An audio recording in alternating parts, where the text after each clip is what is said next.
मैं ओंकार हूं। प्राणी मुझे स्थूल दृष्टि से देखे तो मैं शून्य हूं, और सूक्ष्म दृष्टि से देखे तो मैं दीर्घाकार हूं। मैं ओंकार हूं। पवित्र शिवलिंग पर अंकित मुखाकृति के नेत्र से बहता रक्त देख व्यथित श्री हरि कहते हैं कि अवश्य ही कुछ अघटित घटित होने वाला है। उधर नेत्र से बहती रक्तधार रुकते न देख कन्नप स्वयं अपना नेत्र शिवलिंग को समर्पित करता है। इसी समय शिवलिंग पर अंकित दूसरे नेत्र में भी विस्फोट होता है। ब्रह्मा जी इसे किसी महान शिव भक्त की परीक्षा बताते हैं। चकित पार्वती अपने पुत्र श्री गणेश का आवाहन करती है। कन्नप वेणी की सहायता से अपना दूसरा नेत्र भी शिवलिंग को अर्पित करता है। दुखी पार्वती की प्रार्थना एवं कन्नप की करुण पुकार पर भोलेनाथ प्रकट होकर न केवल कन्नप की भक्ति की प्रशंसा करते हुए उसे दृष्टि प्रदान करते हैं, अपितु कन्नप के साथ वेणी को भी कैलाश लोक प्रदान करते हैं। नंदी आदि शिवगण कैलाश पर कन्नप व वेणी का स्वागत करते हैं।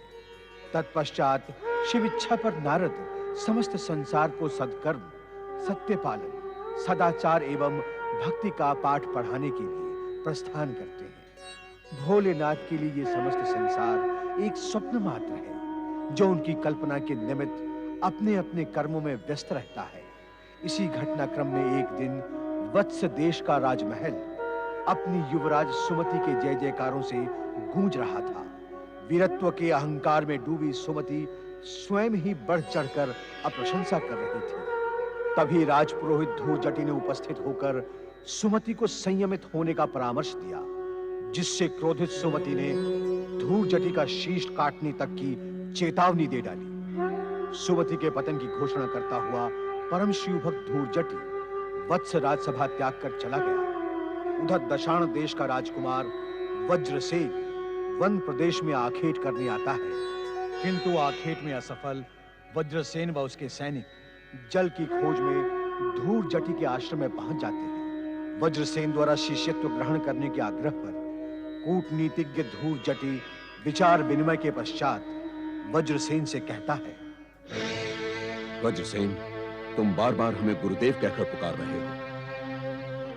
अब तो हमें तुम्हें अपना शिष्य बनाना ही होगा। मैं धन्य हुआ गुरुदेव, मेरा जीवन धन्य हो गया। भाग्य का खेल देखें कि मैं उचित समय पर आपकी सेवा में उपस्थित हुआ। यह सत्य है वज्रसेन कि तुम उचित समय पर आए हो, परंतु हमारा शिष्यत्व ग्रहण करने से पूर्व तुम्हें हमारी एक मांग पूरी करनी होगी। आपकी हर इच्छा का सम्मान करना मैं अपना सौभाग्य समझूंगा। आज्ञा करें गुरुदेव, क्या मांग है आपकी?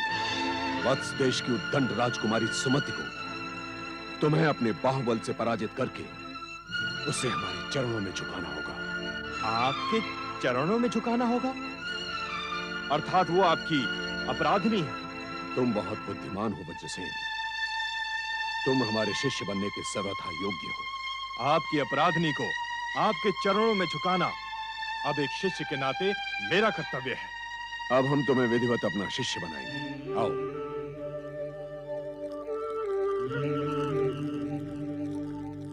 भगवान शिव के समक्ष हाथ जोड़कर बैठ जाओ और हमारे शब्दों को दोहराकर प्रतिज्ञा करो। मैं दशाण देश का युवराज वज्रसेन। मैं दशाण देश का युवराज वज्रसेन। मैं भगवान शिव की शपथ लेकर प्रतिज्ञा करता हूं कि निष्कपट होकर विनम्र और सरल भाव से गुरु धूर्जटि का शिष्यत्व स्वीकार करता हूं। मैं भगवान शिव की शपथ लेकर प्रतिज्ञा करता हूं कि मैं निष्कपट होकर सरल और विनम्र भाव से गुरु धूर्जटि का शिष्यत्व स्वीकार करता हूं। मैं उनके प्रति सदा प्रामाणिक रहूंगा और उनके आदेश को अपना धर्म समझकर स्वीकार करूंगा। मैं अपने गुरु के प्रति सदा प्रामाणिक रहूंगा तथा उनके हर आदेश को अपना धर्म समझकर स्वीकार करूंगा। विजयी भव। भगवान शिव तुम्हारी मनोकामना पूर्ण करे और तुम हमारे योग्यतम शिष्य बनो। मैं हृदय से आपका कृतज्ञ हूं गुरुदेव। मैंने स्वप्न में भी नहीं सोचा था कि मेरी वर्षों की कामना आज यूं अचानक पूर्ण हो जाएगी। मैं धन्य हुआ। यहां से उत्तर दिशा में 10 योजन की दूरी पर सुमति का युद्ध शिविर है, जहां वो अहंकारिणी युद्ध कौशल का अभ्यास करती है। तुम ये तो जानते ही हो कि महाराज भद्रसेन ने उसे युवराज की उपाधि दे रखी है। वो स्त्री होकर भी स्वयं को सब पुरुषों से श्रेष्ठ समझती है। इस विषय में मैंने सुन रखा है गुरुदेव, और उससे दो हाथ करने की इच्छा भी थी। मैं जिस अवसर की प्रतीक्षा में था वो आज अनायास ही मुझे मिल गया है। वज्रसेन आपको विश्वास दिलाता है कि आपकी इच्छा वो शीघ्र पूर्ण करेगा। चलो वरुण। जो आज्ञा युवराज। प्रणाम गुरुदेव। स्वस्ति।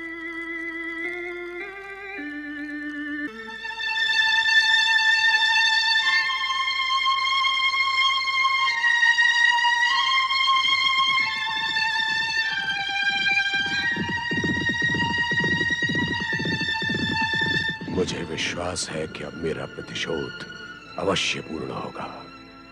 ओम नमः शिवाय। ओम नमः शिवाय। ओम नमः शिवाय। ओम नमः शिवाय। ओम नमः शिवाय। ओम नमः शिवाय। ओम नमः शिवाय। ओम नमः शिवाय। ओम नमः शिवाय। ओम नमः शिवाय। पति परमेश्वराय नमो नमः। आज पति परमेश्वर अत्यंत प्रसन्न दिखाई दे रहे हैं। कोई विशेष बात?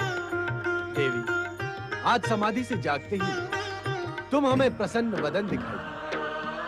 अन्यथा सदा ही तुम हमारे सामने गंभीर और चिंतित दिखाई देती हो।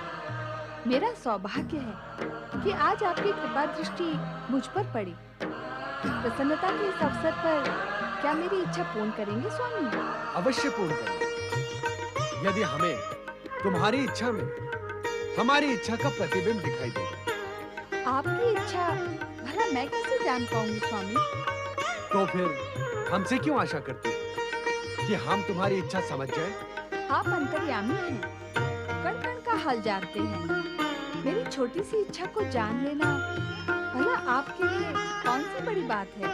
हम तुम्हारी इच्छा जान चुके हैं देवी। अब हमसे पूछो, हमारी इच्छा क्या है? आप विनोद क्यों कर रहे हैं स्वामी?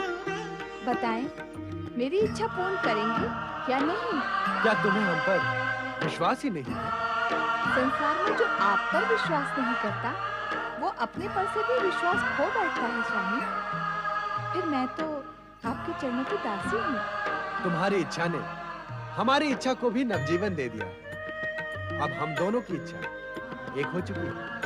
अर्थात अब आप मेरे साथ गगन विहार करने के लिए स्वीकृति देते हैं? क्यों नहीं? माता, आप मुझसे कुछ कहना चाहती हैं? नहीं नंदी, मैं स्वामी से कुछ निवेदन करना चाहती हूँ। अब और क्या निवेदन करना शेष रह गया है देवी? स्वामी, जब जब हम कैलाश से प्रस्थान करते हैं, नंदी और शिवगण हमारे लौटने की चिंता में दुखी हो जाते हैं। हमें इन्हें बताकर जाना होगा कि हम कब तक लौट कर आएंगे। इनकी चिंता न करो देवी, ये हमारी चिंता करें, इससे पहले ही हम लौट आएंगे। प्रस्थान करते हैं। सेनापति वरुचि, सैनिक के मस्तक पर स्थित कद्दू को अपना लक्ष्य बनाकर बाण चलाओ। जो आज्ञा युवराज।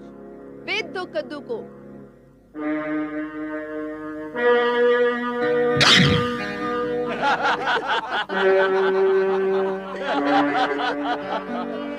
सेनापति, तुम्हारा लक्ष्य तो निष्फल रहा। लाओ, धनुष हमें दे दो। हम तुम्हें बताते हैं कि लक्ष्य को कैसे भेदते हैं।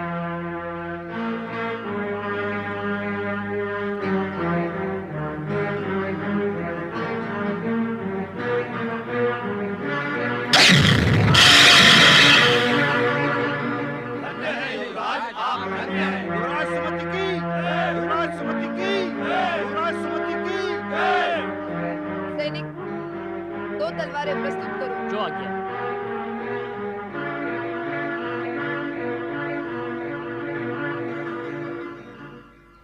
सेनापति,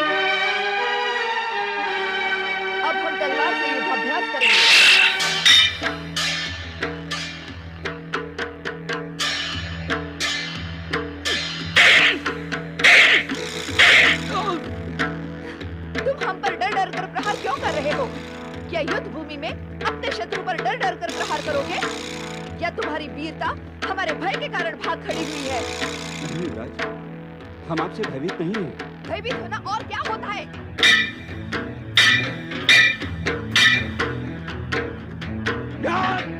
देख क्या रहे हो? प्रहार करो, समझ लो कि हम तुम्हारे शत्रु हैं।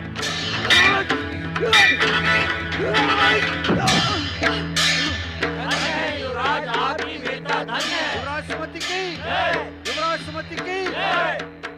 सेनापति वरुचि, ऐसा लगता है कि तुम्हारी रुचि युद्ध में नहीं रही। यदि हम सचमुच शत्रु होते तो क्या तुम जीवित बच पाते? कदापि नहीं। जब सेनापति इतना निर्बल हो तो उसकी सेना क्या करेगी? अब हमें तुम्हारी योग्यता और वीरता पर संदेह होने लगा है। युवराज, हम आपको विश्वास दिलाते हैं कि शत्रु के समक्ष हम निर्बल सिद्ध नहीं होंगे। आप तो वीर श्रेष्ठ हैं। कोई भी वीर अकेला आपका युद्ध में सामना नहीं कर सकता। तुम जो कह रहे हो वो सत्य है। आओ, अब गदा युद्ध का अभ्यास करते हैं। जो आज्ञा युवराज। गदाएं प्रस्तुत हो।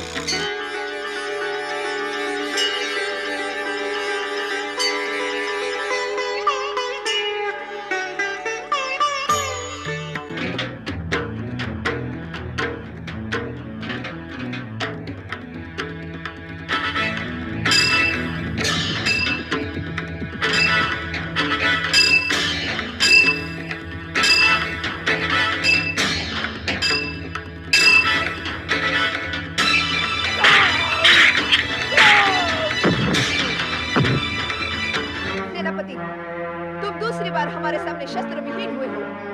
ऐसे ही शत्रु से लड़ोगे तो क्या अपने प्राण बचा पाओगे? युवराज, आप सचमुच वीर श्रेष्ठ हैं। हम सब आपकी वीरता के सामने नतमस्तक हैं। अब हम समझ गए सेनापति वरुचि, हमारी वीरता से पुरुष जाति भय खाने लगी है। अब हम ऐसे पुरुष को देखने के लिए उत्सुक हैं जो हमसे दो दो हाथ कर सके। वत्स देश की युवराज सुमति, मुझे भी आपसे दो दो हाथ करने का अवसर दिया जाए। युवराज सुमति, कौन हो तुम? और तुमने हमारी अनुमति के बिना हमारे युद्ध शिविर में आने की धृष्टता कैसे की? एक वीर को एक वीरांगना के पास पहुंचने से कोई नहीं रोक सकता। तुम अपने आप को वीर समझते हो? तुम वीर हो या नहीं, इसका निर्णय तुम स्वयं नहीं कर सकते। यही जानने के लिए तो मैं आपसे शक्ति परीक्षण करने आया हूं। यदि आप मुझे वीर प्रमाणित कर देंगी तो मैं अपने आप को सौभाग्यशाली समझूंगा। युवराज सुमति के सम्मुख अपनी वीरता और युद्ध कौशल प्रमाणित करने के लिए आपको अपना परिचय देना होगा।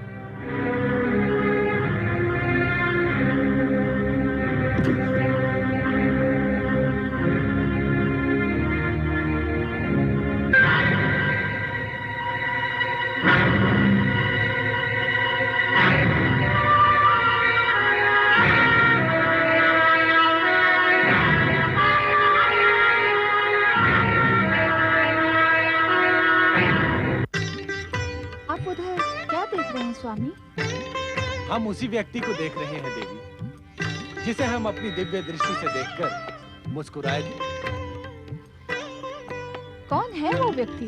मैं भी एक प्रतिष्ठित राज्य का युवराज हूँ। इस समय मैं केवल इतना ही बताऊंगा। प्रतिष्ठित राज्य की युवराज हो तो तुम्हारा कोई नाम भी अवश्य होगा। नाम भी बताऊंगा, परंतु शक्ति परीक्षण के पश्चात। हमें तुम्हारा शक्ति परीक्षण का प्रस्ताव स्वीकार है।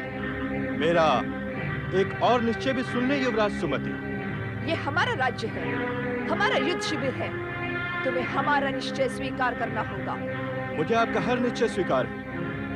मैंने देख लिया है कि आपको अपनी वीरता एवं युद्ध कौशल पर आवश्यकता से अधिक अहंकार है। इसलिए मेरा निश्चय हम दोनों के बीच होने वाले शक्ति परीक्षण के परिणाम पर निर्भर होगा। कैसा परिणाम? पहले आप अपना निश्चय बताएं। परिणाम की बात कहकर तुमने हमारी वीरता को ललकारा है। पहले तुम अपना निश्चय बताओ, फिर हम अपना निश्चय व्यक्त करेंगे। मेरा निश्चय ये है कि यदि आप खड़ग युद्ध में मुझसे हार गई तो आपको मेरी धर्मपत्नी बनकर रहना होगा।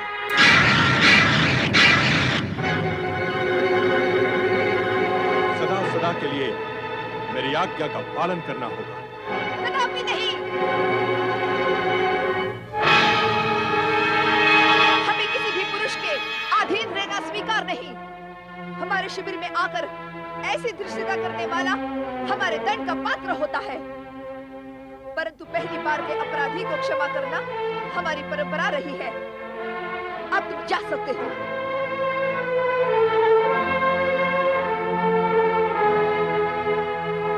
युवराज सुमति,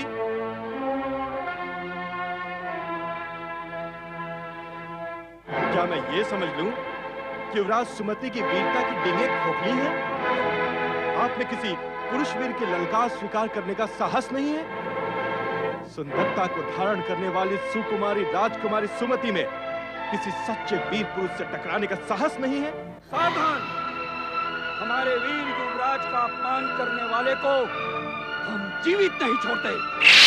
जो हम पर वार करता है उसे हम भी जीवित नहीं छोड़ते।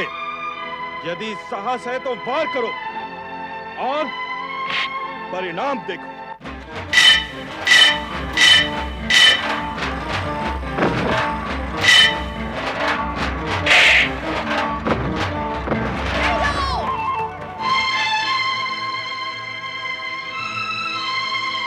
हमें तुम्हारा शक्ति परीक्षण का प्रस्ताव स्वीकार है।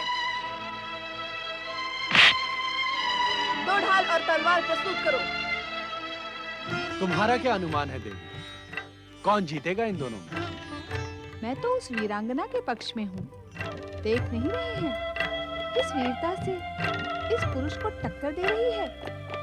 इस अभिमानी पुरुष को तो पराजित होना ही है। तुम भ्रम में हो देवी। अभिमानी ये पुरुष नहीं, अभिमानिनी सुमति है। सुमति? हाँ, सुमति, जो राजकुमारी के बदले युवराज बन बैठी है। ये युवराज सुमति का ही युद्ध शिविर है और पुरुष का नाम है युवराज वज्रसेन, जो सुमति को पराजित करने के लिए ही यहाँ आया है। वीरांगना सुमति वज्रसेन से पराजित नहीं होगी। देवी, सृष्टि का यह शाश्वत नियम है कि अहंकारी का अहंकार खंडित होकर रहता है। युवराज, हमारा निर्णय सुन ले। यदि आज द्वंद्व युद्ध में हमने तुम्हें पराजित कर दिया तो तुम्हें जीवन भर के लिए हमारा दास बनकर रहना होगा। तुम जैसी सुंदरी वीरांगना का दास बनने के लिए भला कौन नहीं उत्सुक होगा? तुमने इन दोनों की बातें और मांगे सुन ली देवी? सुन ली।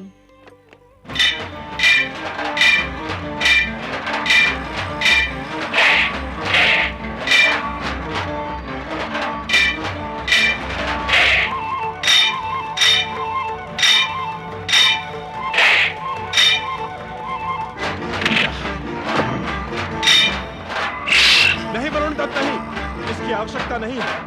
देखिए, वीरांगना सुमति वज्रसेन पर भारी पड़ रही है। वज्रसेन को जीवन भर के लिए सुमति का दास बनकर रहना होगा। अभी उन दोनों का द्वंद्व युद्ध समाप्त कहाँ हुआ है? देखती जाओ आगे क्या होता है।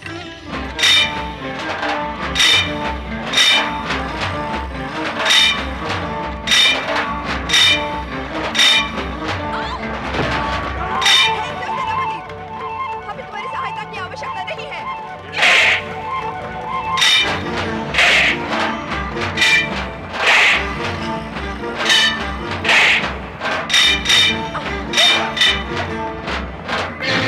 युवराज सुमति पराजित हो गई। बहुत अच्छे, मान गया कि तुम वीरांगना हो, परंतु मेरे निश्चय के अनुसार तुम मेरी धर्मपत्नी बनने के लिए विवश हो। यदि प्राणों की रक्षा के इच्छुक हो तो चलो मेरे साथ। नहीं, मार दो मुझे। किसी पुरुष से अपमानित और पराजित होकर मैं जीवित नहीं रहूंगी। एक निहत्थी अबला नारी को मारकर मैं अपनी वीरता को कलंकित नहीं करूंगा। यदि अपने वचन का पालन करना उचित समझती हो तो चलो मेरे साथ। नहीं, हम आपको इसके साथ नहीं जाने देंगे युवराज। हम अपने युवराज की रक्षा करना जानते हैं। सेनापति, राजकुमारी की रक्षा का दायित्व अब हमारा है। राजकुमारी को अपने वचन का पालन करना ही होगा।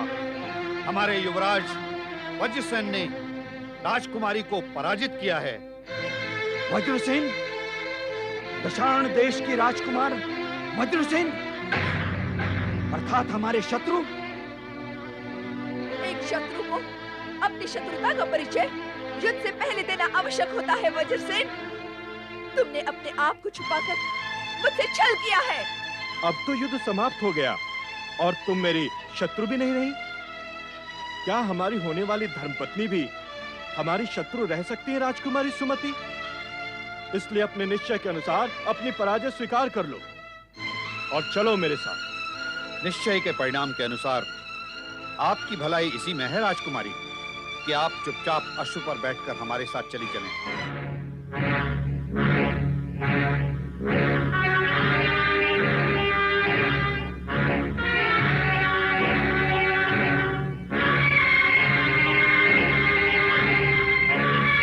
मेरा निश्चय ये है कि यदि आप खड़ग युद्ध में मुझसे हार गई तो आपको मेरी धर्मपत्नी बनकर रहना होगा।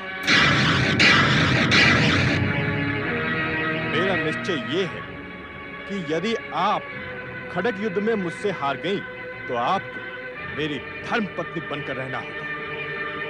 हमें तुम्हारा शक्ति परीक्षण का प्रस्ताव स्वीकार है। मैं स्वयं अपने अश्व पर जाऊंगी। मेरा अश्व प्रस्तुत हो।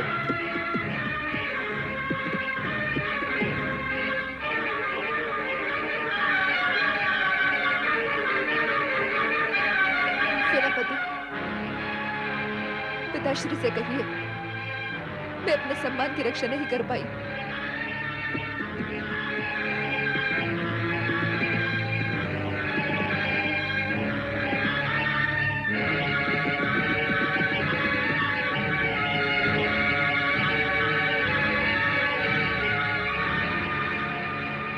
अब मैं महाराज को क्या मुंह दिखाऊंगा? यह एक वीरांगना नारी का अपमान है स्वामी। आपने वज्रसेन का पक्ष लिया और वह जीत गया। यह अन्याय है। यदि तुम इसे अन्याय समझती हो तो तुम इस अन्याय का परिमार्जन करने के लिए स्वतंत्र हो। जाओ, सुमति की सहायता करो। मुझे आज्ञा दीजिए स्वामी।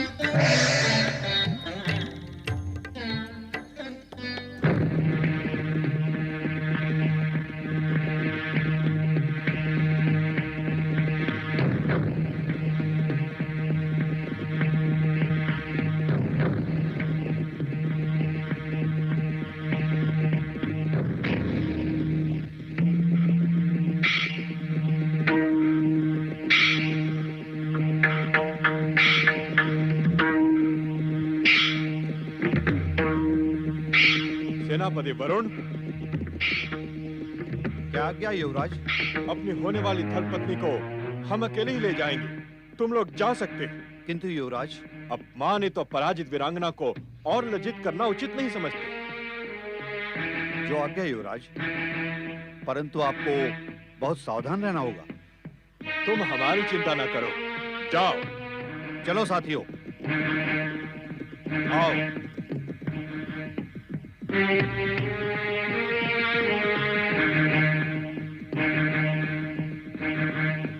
जिसने तुम्हें पराजित किया, अपमानित किया, उसके साथ क्या तुम धर्मपत्नी बनकर रह पाओगी? तुम्हारा सारा जीवन नर्क की यातना में बीतेगा सुमति। तुम उससे आंख मिलाकर कभी बात नहीं कर पाओगी। तुम्हारा सारा जीवन व्यर्थ हो जाएगा, व्यर्थ हो जाएगा, व्यर्थ हो जाएगा। क्या सोच रही हो मेरी होने वाली धर्मपत्नी? तुम्हारा जीवन अमूल्य है सुमति। तुम्हारी बाहुओं में अभी इतना बल है कि तुम इस स्थिति को बदल सकती हो। वचन के बंधन से निकलकर इस समय चतुराई और राजनीति से काम लो। निकल भागो यहाँ से, निकल भागो, निकल भागो। ये तो वचन भंग है। ठहर जाओ सुमति, ठहर जाओ।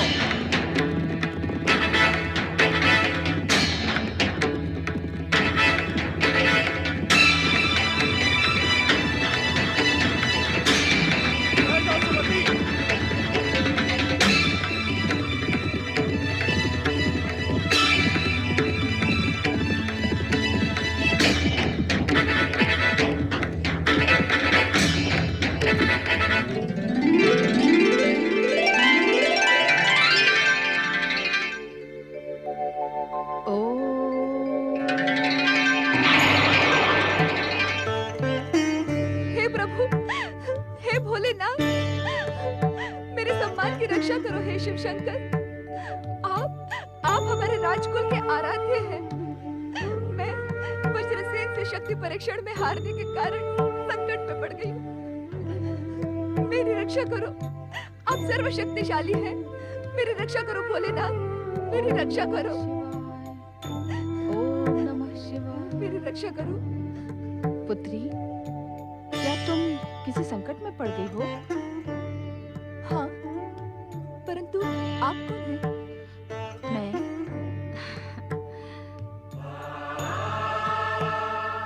मैं एक शिव ब्राह्मणी हूँ। मुझे पूर्ण विश्वास है शिव पार्वती पर आस्था रखने वाला हर संकट से उबर जाता है। परंतु इस समय एक शत्रु मेरे पीछे पड़ा है और मैं पूरी आस्था के साथ शिव शंकर की शरण में आई हूँ। यह आस्था नहीं, शत्रु से बचने की घबराहट है।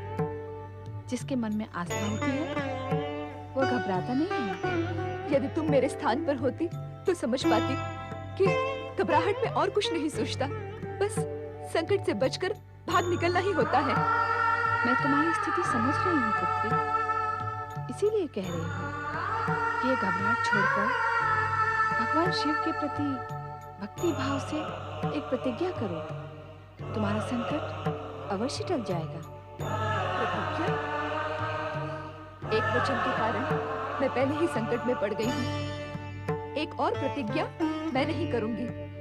मेरी बात मान लो पुत्री, ये प्रतिज्ञा भगवान शिव के प्रति भक्ति की है। इससे तुम्हें उनकी कृपा भी प्राप्त होगी। क्या है वो प्रतिज्ञा? पूरी निष्ठा से 16 सोमवार व्रत करने की शपथ ले, तेरा कल्याण होगा। 16 सोमवार का व्रत? सोमवार तो बहुत दूर है, आज तो शनिवार है। सोमवार तक मेरी रक्षा कौन करेगा? यदि तुम इसी समय व्रत करने की शपथ लोगी तो तुम्हारी रक्षा स्वयं माता पार्वती करेंगी और भगवान शिव की कृपा भी तुम्हें अवश्य प्राप्त होगी। भविष्य की आशा पर मैं विश्वास नहीं करती। मुझे इसी समय शिव भगवान की सुरक्षा की आवश्यकता है। हमारे कुलाराध्य होने के नाते उन्हें मेरी रक्षा करनी ही होगी। मुझे इस संकट से उबारना होगा। तुम भगवान शिव को अपनी रक्षा करने के लिए विवश नहीं कर सकती पुत्री। भगवान शिव अपने सच्चे भक्तों की रक्षा स्वयं करते हैं, उन्हें विवश करने वालों की नहीं। अब भी मेरी बात मान लो, 16 सोमवार व्रत की शपथ ले लो, तुम्हारा संकट अवश्य टल जाएगा। मुझसे विवाद न करो ब्राह्मणी माता, मुझे अकेली छोड़ दो। यदि भगवान शिव मेरी सहायता नहीं कर सकते तो मैं अपनी रक्षा स्वयं कर लूंगी। इससे ये सिद्ध होता है कि अपने कुल के आराध्य भगवान शिव के प्रति तुम्हारे मन में तनिक सी भी भक्ति नहीं है। वो भक्ति किस काम की जो समय पर काम ना आए? अब मुझे विश्वास हो गया है कि भगवान शिव और माता पार्वती की सहायता पर आस्था मिथ्या है। आपत्ति पड़ने पर कोई किसी की सहायता नहीं करता। लगता है संकट की काली छाया तुम पर मंडरा रही है। तुम्हारी बुद्धि कुंठित हो गई है। श्रद्धा, भक्ति और आस्था पर से तुम्हारा विश्वास उठ गया है पुत्री। अब तो इच्छा होते हुए भी तुम्हारी सहायता कोई नहीं कर सकता। भगवान शिव तुम्हारा कल्याण करें। ओम नमः शिवाय। शिवाय। ओम नमः शिवाय। ओम नमः शिवाय। ओम नमः शिवाय। ओम नमः शिवाय। ओम नमः शिवाय। ओम नमः शिवाय। ओम नमः शिवाय।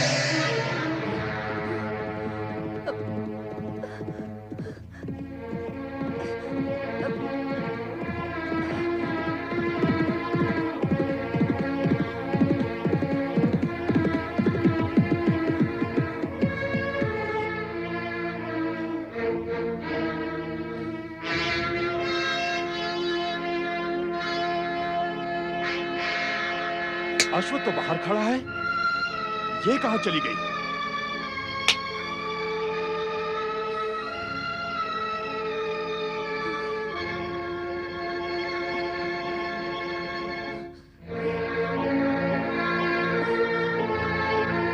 मुझसे भागने की चेष्टा व्यर्थ है सुमति। विधाता ने तुम्हारे भाग्य को मुझसे जोड़ दिया है, अब तुम मुझसे बचकर नहीं जा सकती। अपने को वीर पुरुष कहते हो तो वीर पुरुष जैसा व्यवहार करो, छोड़ दो मुझे। तुमने वचन भंग किया, मेरे साथ विश्वासघात किया, परंतु मैं अपने वचन पर अटल हूं। मैं तुम्हें अपनी धर्मपत्नी बनाकर रहूंगा। अब तुम मेरा साथ नहीं छोड़ सकती। चलो मेरे साथ, चलो।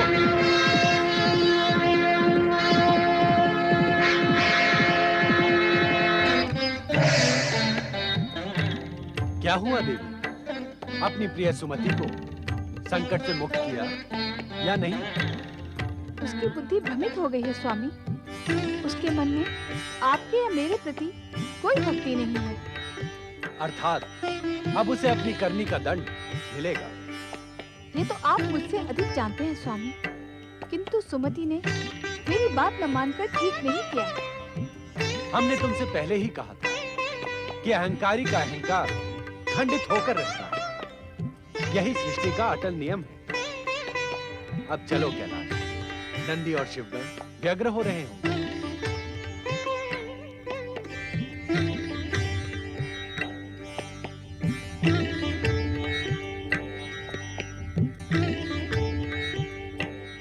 ओम नमः शिवाय।